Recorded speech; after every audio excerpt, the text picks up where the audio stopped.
The House of Mystery presents Inside Writing, the radio show where authors discuss their writing process in all genres. Welcome back into the House of Mystery. I'm Al Warren. Mr. Michael Butterfield is the co-host today. Hi, Al. How are you doing? I'm doing well. How are you? I'm doing good. I was going to call you Rodney.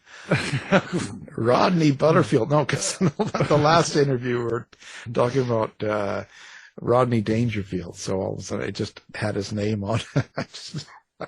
Well, that's not the worst person to be mistaken for. So no, yeah. I'll answer to Rodney if you need me to, but you know.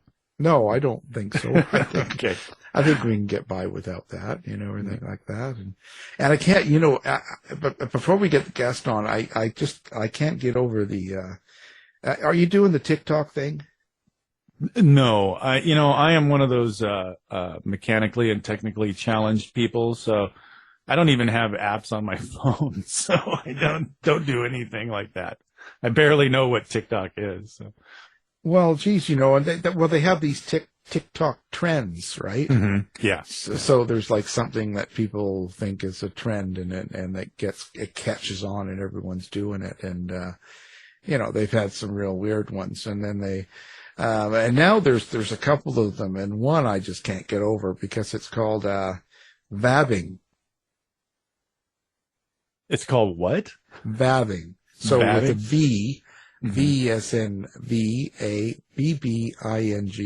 Like okay. Dabbing, but with a V. Vabbing. Oh, okay. And can you guess what it is? No. Well, they're saying that what you got to do is you can't use perfume or cologne to attract a mate. Mm. Instead, you got to take your finger and dab it in your vaginal and then rub it on the pulse points, like your back of your ears, your wrists, all that stuff. And they call it vabbing. And you'll go to the bar and you'll have at least 10 men hanging around you. Oh, God. That's a real thing? That's a real thing. We're talking thousands and thousands, or this is this was the number 2 trend last week on them. So we've got a couple 100,000 people doing this thing. And, so the way that pheromones and the way we've been doing it for thousands of years wasn't good enough? No. It was something else? Yeah. And I was thinking, I'd be at the bar and you'd know the girls that are doing this because they'd be the ones with all the flies laying around. But I didn't, I wanted to say that. But then I knew I was on another show and they asked me and I said, listen, that's just, I buy you a drink, lady, but there's too many flies around you. But apparently this will make men go crazy. Okay. Mm. So now So if you find yourself walking into a bar or a restaurant or a tavern and you've uncontrollably are attracted to some female across the bar, now you know why they're vabbing. Mm. So Okay. And now the number 1 trend was even weirder because it's making yourself look like you've been crying.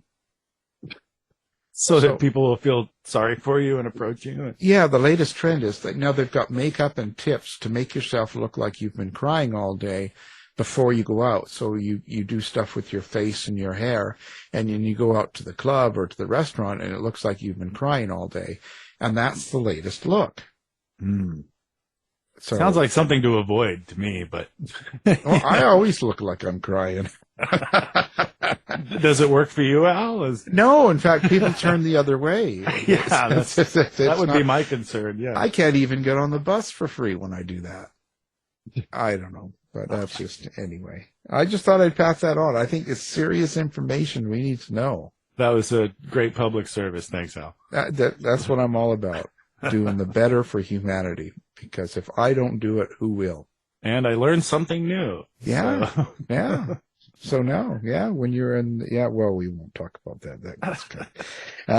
Anyway, so now today we are, I have a return guest here, Mr. Robert Crane Jr., And he's going to be talking about, of course, his book and about writing and about life and all sorts of stuff and about his father. Of course, Bob Crane or Robert Crane. I always kind of, so let's just say, hey, how you doing, Robert? Great to talk to both of you. And I wish I had known about vaping when I was going to bars and stuff in my 20s. Well, now you do. It's too late. Yeah. Where were you before, Al? Come on. Yeah. Well, sorry. I got so much. I can only handle so much. I just can't. I can't get it. Oh, it's crazy. So listen. How have you been lately, Bob? Like, what's been going on? It's been a few years. I think we talked to you when you were with Hook there. Oh, yeah. A few times, and I think I've talked to you another time when you were without him and all that. So it's always so. What goes on in your life now? Are you still sort of does your father's murder still sort of play in your life every single day? Is it something you think about and something you still want to know more about? Yes, on all of those. Usually, a day doesn't go by when something reminds me of him, or I'm always reminded every June 29th when we all found out he was murdered. And that's 2 days after my birthday, so I can't get it out of my mind. I'm always talking to my wife, Leslie, about remembering, and most of the time they're bad things, just about people's deaths and, negative things. But I remember this stuff for some reason. I don't know why. And of course, my dad's murder looms large and completely changed me and my family. And, one day it's little suburbia, Tarzana, California, or as TV Guide called it, the unfashionable Tarzana, California. And the next day it's just, it's like an explosion went off and you were totally unprepared for it, unprepared, because you had no idea that anything like this was something that happens on the news. You watch about other people's tragedies or during Vietnam, for me, being a teenager and then into my 20s, watching Cronkite talk about, the death toll for the day. And that was always somebody else, and the young guys coming home to their families, in a basket. And, but when it happens to you, finally, it's, bizarre. And, again, we were not prepared at all. And since then, of course, I've written about it. But my family has never sat down, talked about it. My mom is small town Connecticut woman where you just, tomorrow's another day. You just keep moving on and, move forward. And so we didn't have that magical family moment, where we're all holding hands and singing a song or something together. That never happened and will never happen. So, and she hasn't even read my book about this. So now, some people may not be familiar with what happened and with your father's history. You want to tell us a little bit about him and what happened? Sure. And to get back to your question too, Alan, I'm aware of this now. The years are going by, except for Hogan's Heroes reruns, which are somewhere playing every day. The memory now of this murder, except if you're in Phoenix, Michael and, other people, which was a big case there. It is less and less and less and less and going away. And so, yeah. And, on top of that, because I did, for the publishing thing, a book on mysterious celebrity deaths and some of the ones that I thought were the most unique. Yeah. And of course there's like Princess Diana and then there's Natalie Wood and all that. Yeah. And I picked your father is one of them too. And when I did the little bit of touring on that, and people would ask questions, most of them didn't know who he was. Yeah. Yeah. Yeah. Which is like, it just blew me away. I was like, what do you mean? And they go, well, who's Bob Crane? Yeah. What do you mean, who's Bob Crane? Yeah. It happens. We're all getting older in that generation. It's like I besides writing, I had a stint with the late John Candy, a great actor, comedian. And it's the same thing now with John. John's coming up on 30 years since he died. And a lot of people, you have to go, you have to remind them, Uncle Buck, planes, trains, and automobile. Oh, yeah. Yeah. So everything moves on. But to kind of do this full circle on your question again, Alan, it moves on, but it doesn't. If it happens to you and your family, it as far as I'm concerned, I'll speak for myself, it doesn't move on. But you just have to, keep living and try to find some good things out there and have some laughs and some good dinners. So it's strange that for me to hear you say that, because when I was growing up, when your father was killed, it was right at that time that I was watching Hogan's Heroes every day after school. Oh, yeah. And, he was in the Disney movies and he appeared in, the occasional TV dramas and things like that. He was very well known to me. Yeah. And, the news of his death was shocking. So I can understand how some people who don't live in Arizona may not have heard of it, but, he's definitely still a presence on TV. Well, I think part of that presence is, at least back then, like when you were watching the show, back in the old days, and here's another thing, you talk to people today with their cell phones and every imaginable channel in the world. That was the day of 3 networks in the U.S. Yeah. ABC, CBS, and NBC. 3 networks. That's it. Mm-hmm. So when a show hit, like Hogan's, 30 million people a week are watching Hogan's. 30 million. It's like, wow. And now you get a show on which, trying to think of one in particular, like I've been watching Hacks on, I think it's on HBO with Gene Smart. And I'm enjoying the show. But then you hear the viewership or read about the viewership, and they get 2 million people watching it. Yeah. And they're happy. Well, we have a hit here at HBO, 2 million people are watching. Really? Wow.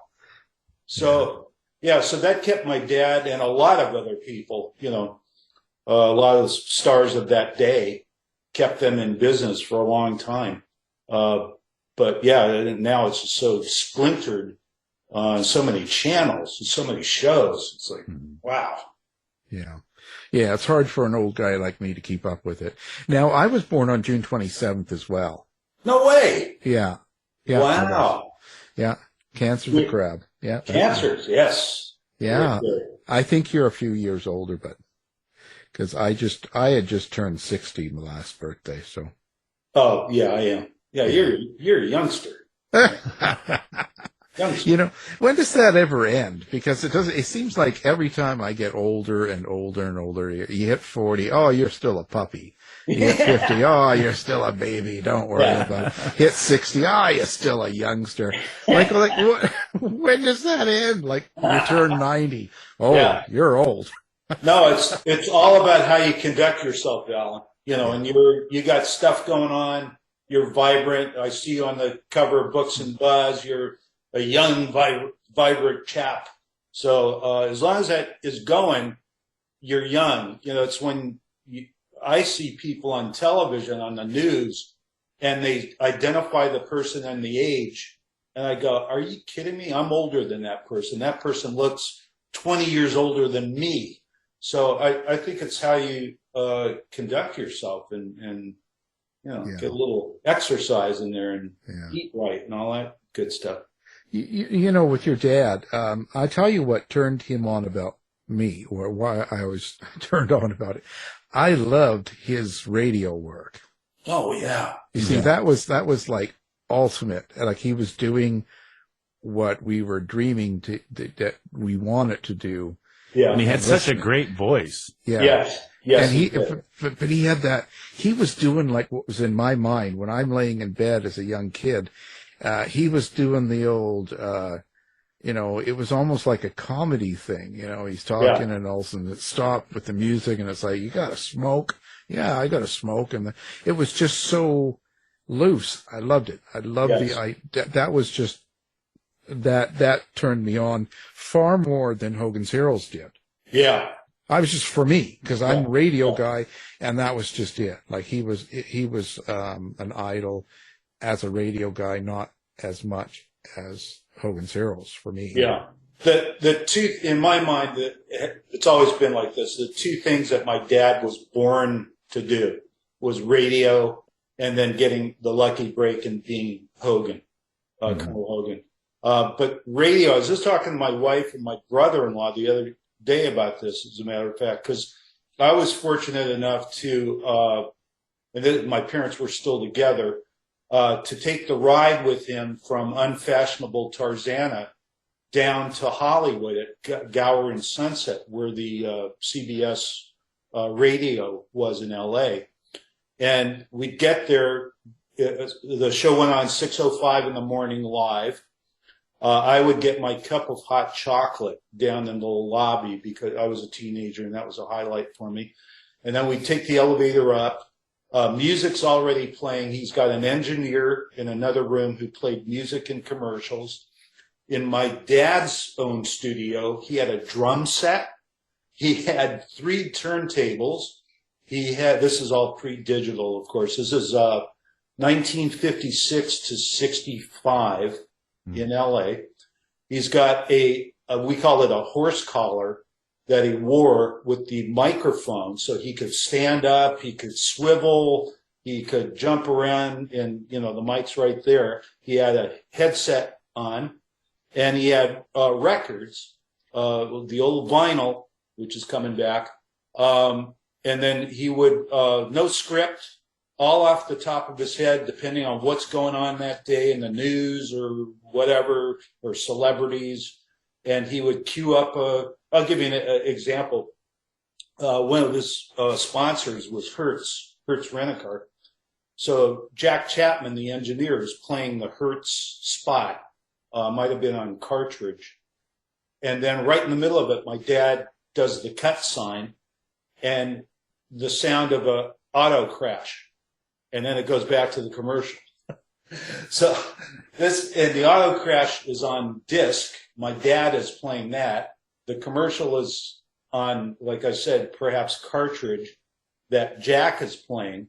And he would do things like this just off the top of his head. And in that case, Hertz got all over him. They were not happy about that.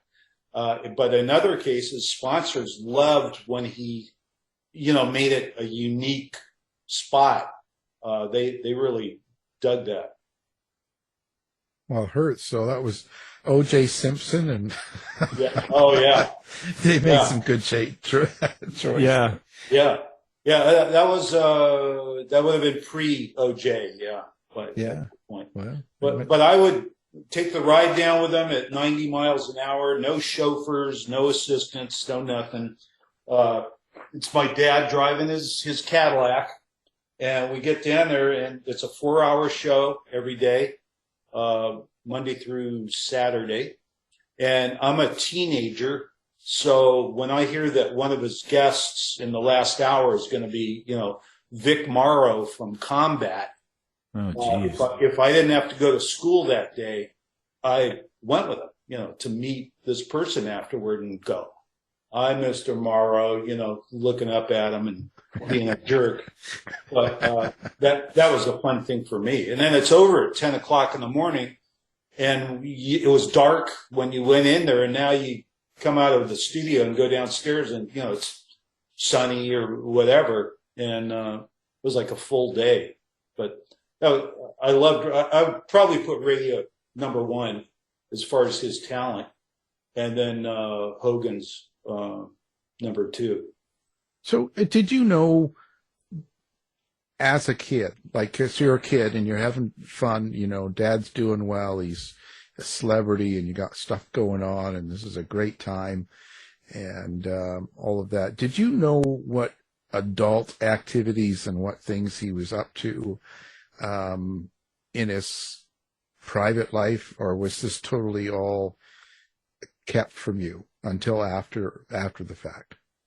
As a young kid and then teenager, I knew that my dad loved women, just the way he would, meet any situation, friends. I don't mean groping or any of that, but I could tell he preferred the company of a woman, meeting them at a, family backyard barbecue or anything, or on the set of whatever he's filming, or I just knew that. I sensed that. I didn't know about all of his activities, extracurricular activities, until I got more of a sense of it in my later teenage years. And then, of course, my parents divorced when I was 18, and that was all because of, he had been with a number of women before that, but that was really broken up with when the marriage was broken up when he met and worked with the woman who played Clint's secretary, Patty, Sigrid Valdez, and that broke the whole thing wide open. But that had been going on for a number of years with other women. And I've always said I love my dad, great guy, fun guy, a lot of fun. Probably should not have been married. Yeah. Well, so I wouldn't be alive right now. But anyway, and that was back in the day. Of course, you did not have kids out of wedlock and all that, so especially if you're a celebrity. Now, of course, you can do anything. You can have like what's that guy? He's having his 11th or 12th kid. Oh my God! Yeah, yeah. Who was that? You know who I mean? He's having two more. He just had twins. Yeah. All these different girls and. Yeah. You need a scorecard. Yeah. Yeah. But so all of this is happening now. Did you come to any conclusions now after you've been through The Hook and the other books and the other thoughts, and you've had some years pass and all the theories that have been out there, and then the Carpenter trial, and then all this stuff has come and gone, and now you're older and wiser, old enough to call me a puppy. So at this point in your life, what's your thoughts on the whole thing, looking back at it now? Well, I have two theories about the murder. One is still Carpenter. Carpenter was there in Scottsdale, Arizona. My dad was doing a dinner theater play. John Carpenter, not the film director, but the Sony and Akai video machine salesperson, would hit a town where my dad was playing. And usually, my dad might have a 2-bedroom, whatever the arrangement was with the theater, 2-bedroom apartment or hotel or something like that. And Carpenter thought this was fun. He's hanging out with Bob Crane. They're in wherever, Cincinnati or, it didn't matter. And they'd go out at night and party and go to clubs and meet women and all of that. So my 2 days before the murder was my birthday. And your birthday, Alan. That's right. And I talked to my dad on the phone. He was in Scottsdale. I was in Los Angeles. And he said, yeah, this Carpenter deal, I'm really making some changes.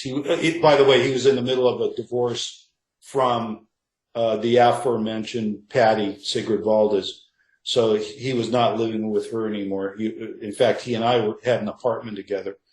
And he said, yeah, I'm making a bunch of changes. And one of them is Carpenter. He's just really being a pain and a real hanger-on now, and it's not what it was. And I want to change this whole thing. And that was 2 days before he was murdered. So that's theory one. Carpenter was in town. He had hung out with my dad for a couple of days in Scottsdale. Theory two, though, is who gained from the murder. Nobody gained anything except financially, and that was Patty, who was in the middle of a divorce with my dad. My dad he's not a millionaire or anything. They're comfortable. They had a nice home in Westwood, California, near UCLA. It's a nice area. No millionaire by any means, but very comfortable. And I also find out later a couple of insurance policies and stuff like that. My sisters and I, from the first marriage, got nothing because we think the will was rewritten by Patty, cutting us out. Who else gained from this? I mean, Carpenter lost his buddy, party buddy. I don't see anybody else. And I've never gone with the theories about, a mobster did a hit on your dad. No, the way the murder was committed, and anybody can see photos, Google images of what it looked like. That's not a mob hit. Jealous boyfriend. Nah, same thing. A jealous boyfriend would have gone in there, maybe fist swinging or whatever. It's just not the way it happened, which was 2 hits on the side of his head with a blunt object while he was asleep. Mm-hmm. But that also narrows it down to someone at this apartment that he was staying at during the run of the theater run. Whoever was in that apartment. But by the way, there's no break-in as well. No break-in. Mm-hmm. So whoever's there, he's comfortable with, to go to bed, and they find him dead the next day in bed. So that really cuts it down. So it's Carpenter and Patty, not together necessarily, but those are the 2 people I've stayed with that all along. And I think we might want to mention for the listeners that what was going on was that your father and John Carpenter were using video equipment to film the women they were having sex with. Yes. And there's some speculation. That's why you said it could be a, angry boyfriend or something. Somebody found out what was going on, or a woman who, didn't know they were being filmed and got upset. There's been all kinds of theories about that over the years. But I think you make a good point about, the timing of it and the location of it and things. Yeah. It's indicative of something impulsive in some ways. Yes, impulsive. That's a great word. Yeah, absolutely. And let me, and again, I don't know everything about this. I've never claimed to. I'm just trying to learn as much as I can. But from everything I heard from my dad about videotaping with women, and this is in my 20s. So, let me backtrack. I had a very different relationship with my dad than I guess most sons have with their dads. I mean, he took me to the LA premiere of Deep Throat. Okay? So there's a nice father-son activity. Yeah. Other sons, they might go to a ball game or something. My dad took me to Deep Throat. So that's the kind of relationship we had. But everything I ever heard from him or saw in later years for me was that, video was a new toy back in the 60s actually, 60s and 70s. Everybody had their little home unit, and it was still reel to reel, not even cassette. Yeah. And you had your camera. The camera looked like it was so big, it looked like something out of Uzbekistan television in the 50s or something. And, but like Polaroids, where that was instant, people wanted to see themselves instantly because it was so different. So I think it started with Polaroids where here, take your top off, and then for video, same thing. You do whatever you're doing, and you watch it back instantly, like you look at a Polaroid instantly. That was part of the charm. And long story longer. Everything I ever heard about this, it was consensual. Mm-hmm. Yeah. As far as my dad told me, no date rape, drugs, no, tying people up, none of that. It was an instant where you met a woman. By the way, it's also the sexual revolution, 60s and 70s, which Paul Schrader talked about in Autofocus, the film about my dad. Mm-hmm. I remember Tom Mankiewicz, a writer-director who I interviewed and did a book with. He said back in the 70s, if you went out on a date with somebody, and if the date went really well, but you weren't necessarily even going to see each other again, you slept together. That was kind of like a thank you to each other for a great evening. Mm-hmm. And then you move on and, maybe you see her again, maybe you don't. But that's what was going on at the time. So you add the video part of it and Polaroids to the sexual revolution and the celebrity part of it, where a woman working at the lounge, sees Colonel Hogan walk in, and it all comes together into this amalgam of sex for the moment, no permanent relationships, and video, instant replay, where you can, oh, wow, look at that. And, but again, I heard it was only consensual. I may be wrong. I don't claim to know everything, but, it was never, it wasn't,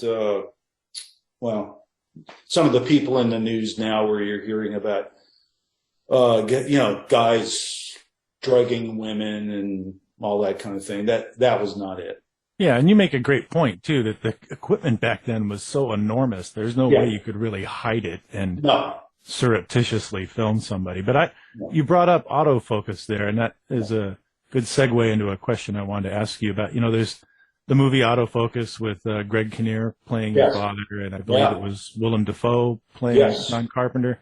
And then there was also that book by Robert Graysmith. And Robert Graysmith has been criticized by a lot of researchers and investigators and people involved in the Zodiac case because of the fictional excesses of his book about the Zodiac murders. What is your opinion about the book he wrote about your father's case?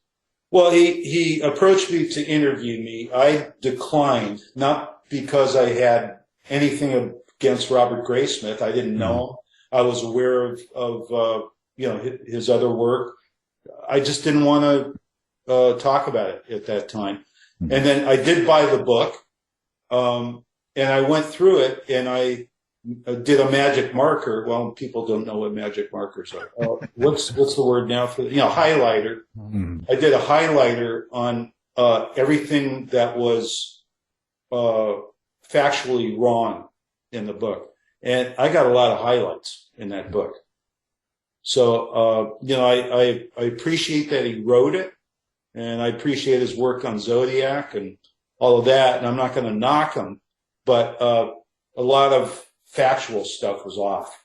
Was that stuff that pertained to your father or the case or everything? Yeah. Mm-hmm. Yeah. And that's when years later, I finally decided I want to take my swing. And so I did my book, which I talked to Alan previously about.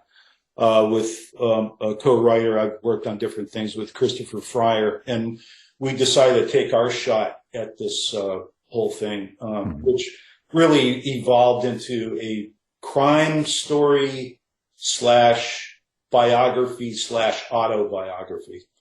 But I hope I got everything as factually correct as possible, but it's my memory, it's my point of view. So you can never say it's 100% correct, but it's the best you can do. So I'm not going to knock Robert Graysmith, but yeah, there were a lot of highlighted stuff in that book that it just wasn't right. Yeah. What would you think? What would you say is the biggest misconception about your father and the case itself?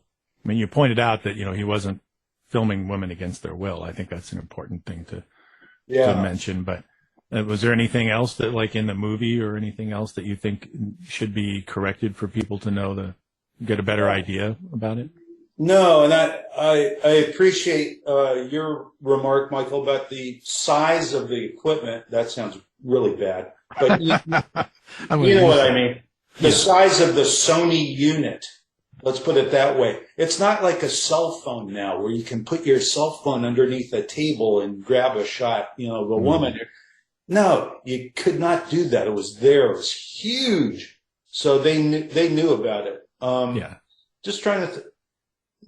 No, I have to say I was very happy with autofocus on two levels. I thought Greg Kinnear caught the spirit of my dad and that just kind of lightness where, nothing's ever going to happen to me. That was my dad. He was positive about everything. And number two, I see autofocus as kind of part two. There was a thing everybody called double headers or two co-features at a movie theater where you actually saw two films. And I would put autofocus with Carnal Knowledge, Jack Nicholson, Art Garfunkel, because the running theme, Carnal Knowledge is earlier, and then autofocus. The running theme is this sexual revolution starting and going. And, back in the 60s and 70s when women were more open and, about talking and doing things and all that, that played into my dad's, whatever he was trying to achieve with, photographing and videotaping, women. Is perfect. I mean, I think about if that were happening today. Of course, it wouldn't, because he'd be 94. So, but who knows? Who knows? He'd be working a cell phone, maybe. I don't know if he's a Me Too. Is that the right group? A Me Too target or not, because of this consensual thing. Again, as far as I know, he didn't lure anybody up for, and again with drugs or promises, in the word of the producer who's on trial again here in LA. No promises, no drugs. I don't know, but I don't think his kind would be very popular today. Let's put it that way. Yeah.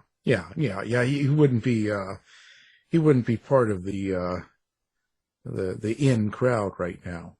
No. Which is too bad. Yeah. Well, you still see him quite a lot. I mean, I'm a fan of the network MeTV. Yes. Memorable entertainment. Yeah. And, he'll pop up on there on the Twilight Zone, Alfred Hitchcock, Night Gallery. Sure. It seems like it's a regular occurrence to see your father on TV, at least. On the MeTV channel we have in LA, I think they're playing two Hogan's episodes every night. Yeah, I see it all over. That's all I do is watch the old TV. I've got Get TV, H&I, Decades, and I've got I'm crazy. Stuff for us old farts, right? Yeah. I didn't want to say that. I'm going through all the old shows. Yeah. Well, I'm still playing the old records too, so I can't get out of it. Yeah, isn't that interesting too? That if I can remember correctly, one of your father's very first credits was playing a disc jockey on the Twilight Zone. Oh, wow, you've done some research, my man. Yeah, he did, and that came along because, back to Alan's whole thing about radio, Rod Serling. Yeah, I didn't mention this earlier, but at the last hour of his show every day, because he's in LA, he had celebrity guests. It's a natural. They're coming on the show to promote something. And then my dad's doing his bit with them and asking them questions, so it was perfect.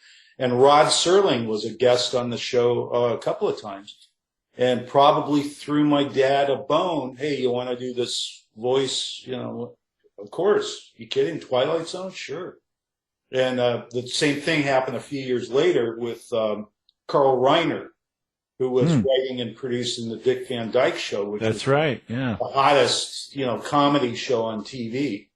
And same thing, Carl was a guest on my dad's radio show. Hey, we have an episode next week that we're taking. It'd be perfect for you because the guy is a philandering husband, right up my dad's alley. So he did an episode, or filmed an episode of the Dick Van Dyke Show, which everybody saw because it was the Dick Van Dyke Show. So, oh yeah, it's a huge hit.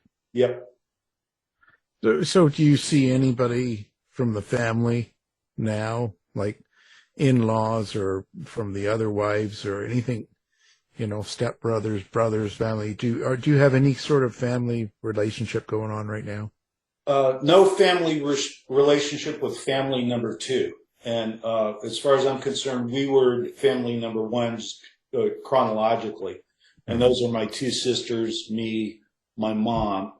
And we've got a great stepdad, Chuck, who has been with my mom for 50 years, which is unbelievable, and has held the family together as well as he can.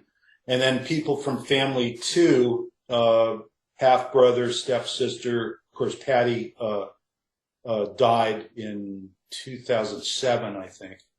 I don't talk to anybody or see anybody from that side, no. If you could have known now what you knew then, right? So much different. You never wanted to get into the same sort of thing that your dad was in? Oh, acting? No. I watched his energy and learning lines, and I couldn't do it, but I could observe. I knew I was good at observation and writing things down. So I thought, I'm going to stay behind the scenes and write about stuff or interview somebody or, but no, in front of the camera, as they say, I didn't have the chops for it. I just couldn't do it. What do you think? Is there something that a lot of people still don't know about your dad that you would like to tell us? Like something that wasn't out there but you thought was good? Oh, wow. I don't know. If you're a fan of his, you might imagine this, or, it's probably not a big surprise. But he was like a big kid. He really was. He just loved to have fun, and he loved sports. And we used to have a pool league. We had a little pool at the Tarzana house, and my dad and I had a whole schedule. And we played baseball in the pool. So he would stand on the deeper end where he's still able to stand and throw a little rubber ball. And we had a short bat. So you didn't really take a full swing, but you did a half swing. And wherever the ball landed was, a double or triple or home run, whatever. We played a full schedule. We had a World Series. I mean, I still have the booklet that he wrote. He wrote a column in this thing about what's going on with the teams and all that, I love that part of him. And then on the other hand, though, as I said earlier, he probably shouldn't have been married. So I don't know, how you can do one without the other, but, big kid and lots of fun and optimist about everything. Later on in his career, when it wasn't going so well, television-wise, and he had been in a couple of movies, like Michael said, and they weren't anything big. So he was doing a lot of theater, but he still kept that optimism every day. He was going to get that call from the agent and work with whoever, and it happened occasionally, but towards the end, not so often. No. What do you think would have happened to him if he didn't tragically get murdered then? What do you think he would have ended up doing? Well, I go back to Alan's comments about radio. I think he would have done a full 360 and gone back to radio. I really do. Really? He never played, the music they played of the day. He didn't play rock and roll. He was more, middle stream. So I don't know how that would have worked, but I can see him on Sirius XM, like the change that Howard Stern made, from stations to. Yeah, he can be Hogan Stern. Hogan Stern, there you go. Yeah. No, absolutely. But I could see a 360 with that. Yeah. Back on the radio, he loved it. He loved being live every day and talking about what's going on, the elections or sports or whatever. So, yeah, I could see him doing that. And he did, after his radio show, when he couldn't do it anymore because Hogan's was taking up all the time. He couldn't do both. But later on, he did do Armed Forces radio. He did a show for Armed Forces. And a couple of specials for some other local LA stations, which he loved doing it. Yeah, such a sad ending, and still so young. Yeah, he was 2 weeks shy of 50. Wow. And I was 27 at the time, and I knew it was young. But I'm thinking, 50, well, that's a pretty good life. And then 2 years before that, his dad had died, heart attack, and he was 69. And I thought, well, 69, that's a pretty good life. And no, because I've managed to stay alive here. No way. No, too young. Yeah, it's crazy. Now, so what are you up to now? Have you been writing anything new or doing anything new? Are you on any strange? Or are you on a strip show play or something? Like, what's going on? Strip show. Yeah, well, you just never know. Like, what kind of, maybe you're a go-go dancer now or something. No, that was never part of my career plans. No, I have contributed a story which just so happens to take place in Arizona about a son and father. It's called Wingding, and I've contributed that to a book called Beyond Where the Buses Run, stories, Beyond Where the Buses Run. And we've got some great authors, Joe Coyle, Chris Fryer, the aforementioned, Teresa Griffin Kennedy, Kari Hildebrand, Megan Behar, just really good creative stories. And it's kind of a new thing for me. I did a fiction, that is. Most of what I've ever written has been nonfiction. It's more kind of reportage or interviews with people. So this is different for me. I'm excited about that. The only other fiction that I had, it wasn't published, it was produced in this case, was a screenplay that my late wife and a guy named Peter Torkvay wrote called Hostage for a Day, and John Candy wound up directing it. It was on a Fox movie. So that was kind of fun. Peter Tork from the Monkees? No, Torkvay. Oh. Yeah, Torkvei, I believe. Oh, okay. But we had written it with John in mind. This is while I was working for him. And then I thought, Bobby, hold off. You're not here to try to sell John Candy's script. You're here to work for him. So I didn't do anything with that for a while. And then I used to talk to his television agent all the time about, projects he's doing, John. And John had a company, and they were looking for projects. So I thought, So I sent the script over to his TV agent. He got back to me the next day. We love this. It'd be perfect for John's company. And it was television, all the way, television, never a movie. And John wanted to stay with movies. He wasn't going to do TV. So I came up with, why don't you direct? And he said, yes, I like that. Kind of, acting like Johnny LaRue from SCTV. He loved that. And he directed it. And he had a great time. And he had passed away by the time the film played on Fox television. Do you have a website? Do you do social media? What are you doing, and where do people find you? Like, where does Bob Crane Jr. hang out? You got like Tinder and Grindr, and you've got like what's the setup? I'm as analog as they get. I mean, I have a author page, Robert David Crane, on Amazon. I have a, your own, what do you call it on Facebook? Your own file, whatever it is, under Robert Crane. But there's also about 800 other Robert Cranes, I noticed. So, but there it is. So that's it. That's it. Wow. And we should mention, too, for the audience, you do have a book about your father's case, and then there was also that book by John Hook, the local reporter here, for people who are interested. Yeah, my book was Crane, Sex, Celebrity, My Father's Unsolved Murder. And John Hook. Who killed Bob Crane. Who killed Bob Crane. And I happen to write the foreword. Fantastic. Well, of course, what we're going to do is we'll put your books up, and so people can find your books, and we'll put your phone number up and tell people to call you.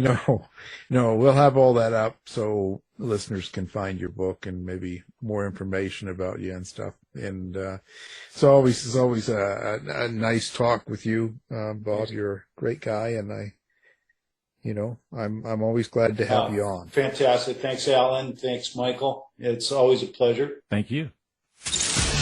You've been listening to the House of Mystery radio show. To find out more about our guests, hosts, or shows, go to www.houseofmystery.com. Show's over for now. Was it as good for you as it was for me? Well, good night. This has been a production of Something Weird Media. I'll be back.